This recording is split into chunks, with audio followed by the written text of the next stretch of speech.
ഇൻസ്റ്റഗ്രാമിലൂടെ പരിചയപ്പെട്ട ശേഷം യുവതിയിൽ നിന്നും സ്വർണം തട്ടിയെടുത്ത് മുങ്ങിയ കേസിലെ പ്രതികളെ പട്ടാമ്പി പോലീസ് അറസ്റ്റ് ചെയ്തു. വടകര സ്വദേശി മുഹമ്മദ് നജീർ, കണ്ണൂർ സ്വദേശി മുബഷീർ എന്നിവരാണ് പിടിയിലായത്. 35 പവൻ സ്വർണമാണ് പ്രതികൾ പട്ടാമ്പി സ്വദേശിനിയിൽ നിന്ന് തട്ടിയെടുത്തത്.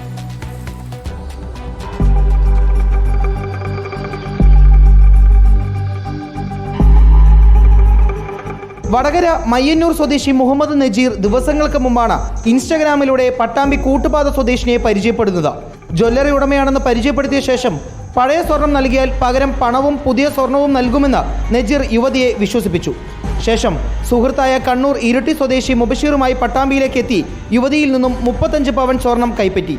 വാഗ്ദാനം നൽകിയ പണവും സ്വർണവും ആവശ്യപ്പെട്ടെങ്കിലും ലഭിക്കാതായതോടെയാണ് യുവതി തട്ടിപ്പ് മനസ്സിലാക്കിയത്. ഉടൻ പട്ടാമ്പി പോലീസിൽ പരാതി നൽകി.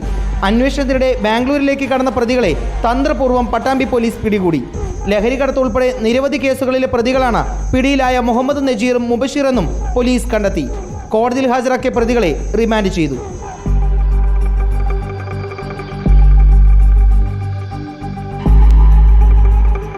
റിപ്പോർട്ടർ, പാലക്കാട്.